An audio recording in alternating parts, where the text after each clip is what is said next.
एक समय की बात है। खगनपुर नाम का एक विशाल और समृद्ध राज्य था।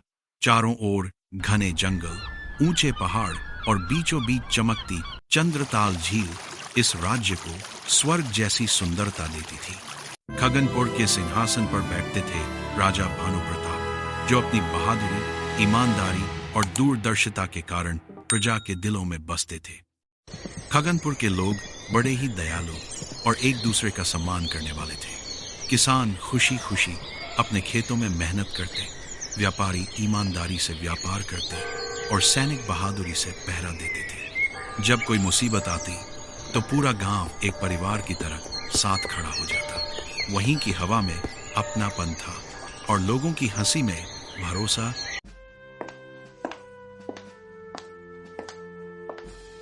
राजकुमारी जी, कृपया भोजन ग्रहण कर लीजिए। मैं आपके लिए भोजन लेकर आई हूँ। मुझे कुछ नहीं खाना, यहाँ से चली जाओ अभी।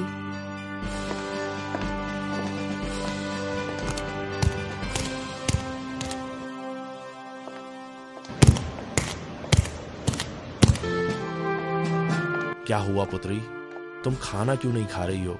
खाने ने तुम्हारा क्या बिगाड़ा है? क्योंकि मैं राजकुमारी हूँ इसलिए कैद में, पहरेदार यहाँ वहाँ हर समय, कोई दोस्त नहीं। मैं अपनी मर्जी से कुछ भी नहीं कर सकती, न कहीं आ जा सकती हूँ।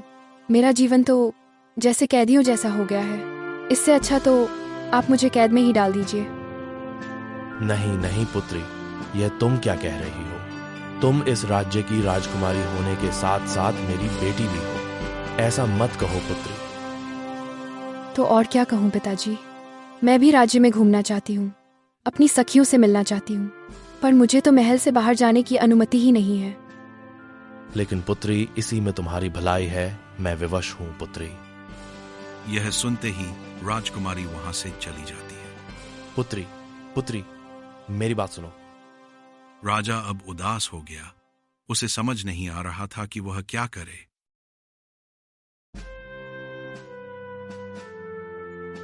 क्या हुआ पुत्री, तुम क्या देख रही हो? वो देखिए पिताजी, वहाँ का नजारा कितना सुंदर है। वो गांव कितना सुंदर है।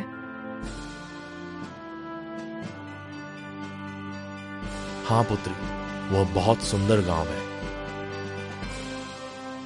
अगले दिन राजकुमारी अपनी दासियों के साथ महल में अकेली बैठी थी।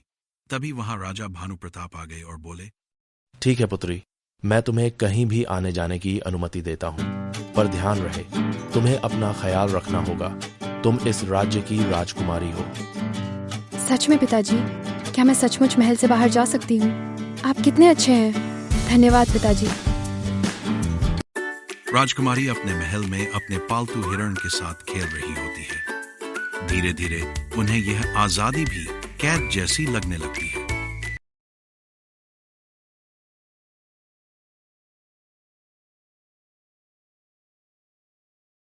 क्या हुआ पुत्री, क्या सोच रही हो? पिताजी, मैं गांव में घूमना चाहती हूँ। गांव वालों की तरह हंसना, खेलना, उनकी जिंदगी जीना चाहती हूँ।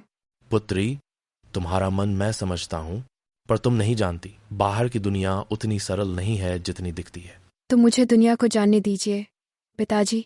सिर्फ दूर से देखने भर से कोई जीवन नहीं समझ सकता। तुम्हारी सुरक्षा मेरी सबसे बड़ी जिम्मेदारी है, लेकिन अगर यही तुम्हारी खुशी है तो मैं तुम्हें रोकूंगा नहीं। राजकुमारी की आंखों में चमक लौट आती है। वह धीरे से मुस्कुराती है। क्या सच में पिताजी? क्या मैं गांव में घूमने जा सकती हूँ पिताजी? हाँ पुत्री, तुम गांव घूमने जा सकती हो। सबसे पहले राजकुमारी अपनी दासी के साथ दूसरी दासी के घर गई। वे तीनों साथ में खाना खाती हैं। राजकुमारी बर्तन भी धोती है। धीरे धीरे राजकुमारी को यह साधारण सी जिंदगी पसंद आने लगती है। जहां वो पहले हर समय उदास रहती थी, अब वह हर पल खुश रहने लगी है। एक दिन की बात है। राजकुमारी और उसकी दासियां गांव के रंग बिरंगे बाजार की ओर जा रही थी। राजकुमारी और दोनों दासियां फल वाले की दुकान पर जाती हैं। बताइए, आप सब क्या खरीदना चाहती हैं? ये सेब का क्या भाव है? सेब 5 सिक्के प्रति किलो हैं। ठीक है, मुझे 2 किलो सेब दे दीजिए। जैसे ही दुकानदार की नजर राजकुमारी पर पड़ी, वह पल भर को ठिठक गया। राजकुमारी की सुंदरता और उसके सादे व्यवहार ने उसे अवाक कर दिया। वह कुछ क्षणों तक बस उसे देखता ही रह गया।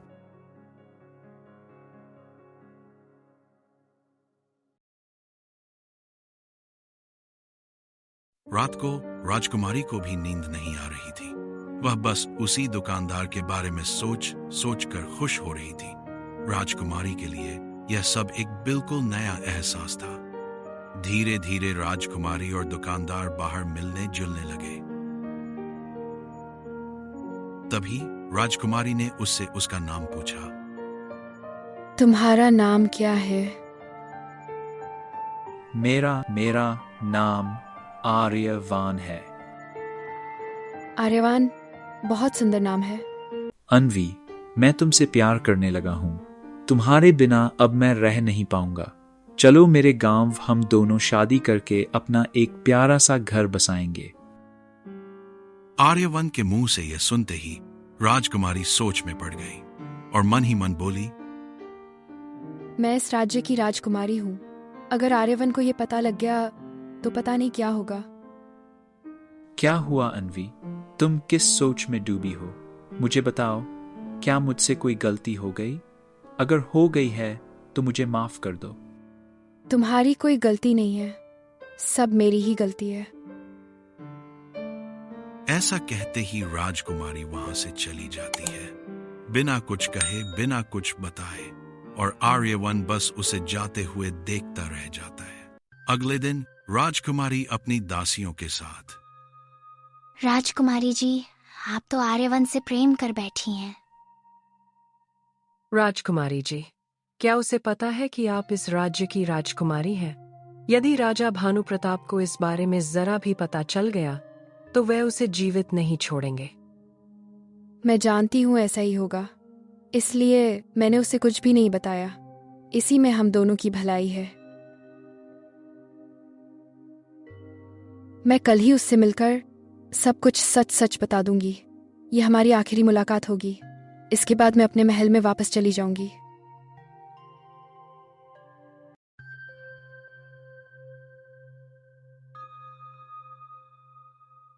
अन्वी, क्या हुआ? आप कल अचानक ही चली गईं। क्या मुझसे कोई भूल हो गई? मैंने तुमसे एक बात छुपाई है आर्यवन। अन्वी, तुम कहना क्या चाहती हो? साफ साफ बोलो। मैं इस राज्य की राजकुमारी अन्वी हूँ। तुम्हारे भोलेपन और सादगी से भरे जीवन से प्रभावित होकर मैं तुमसे प्रेम कर बैठी थी, लेकिन अब मुझे भूल जाओ आर्यवन। हमारा कभी कोई मेल नहीं हो सकता। कृपया मुझे भूल जाओ। राजकुमारी अन्वी, मैंने आपसे सच्चा प्यार किया है। मैं आपको कभी भी नहीं भूल सकता। आप मेरा पहला और आखिरी प्यार हो। मैं आपसे बहुत ही जल्द मिलूंगा। इतना कहकर आर्यवन वहां से चला जाता है।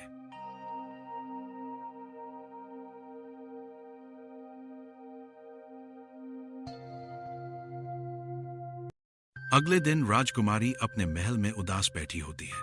तभी राजा वहां आ जाते हैं। क्या हुआ पुत्री, तुम उदास क्यों बैठी हो? अब तो तुम गांव में भी घूम कर आ गई हो। तुम्हें तो खुश होना चाहिए ना। नहीं पिताजी, मुझे आपकी बात मान लेनी चाहिए थी। मुझे गांव नहीं जाना चाहिए था। मुझे यही महल में ही रहना चाहिए था पिताजी। क्या हुआ पुत्री, गांव में किसी ने तुमसे कुछ कहा क्या? मुझे बताओ पुत्री, मैं उसे दंड दूंगा। नहीं पिताजी, दरअसल बात यह है कि मैं गांव में एक दुकानदार से प्यार कर बैठी। उसके सादगी भरे जीवन और अच्छे विचारों ने मेरे मन को छू लिया। पर मैं तो राजकुमारी हूं ना। हमारा मेल आप कभी स्वीकार नहीं करेंगे। मैं उससे बहुत प्रेम करती हूँ पिताजी। पुत्री, तुम उसे भूल जाओ। तुम एक राजकुमारी हो और तुम्हारा विवाह एक राजकुमार से ही होगा। मैंने तुम्हारे लिए एक राजकुमार ढूंढ लिया है। वो कल ही यहाँ आ रहा है। ऐसा कहते ही राजा वहां से चले जाते हैं।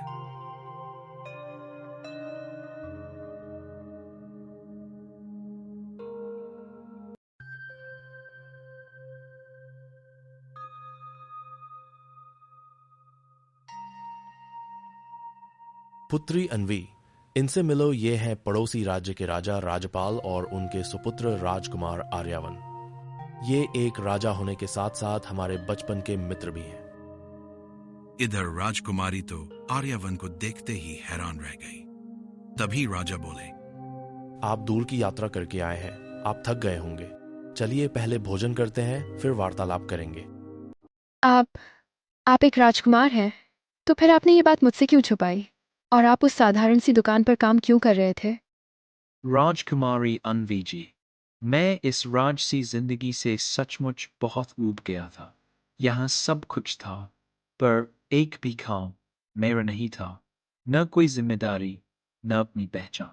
हर दिन ऐसा लगता था जैसे मैं सिर्फ एक नाम, एक ताज और एक कुर्सी में कैद हूँ। पर मैं जानना चाहता था कि राजकुमार के पीछे का इंसान कौन है।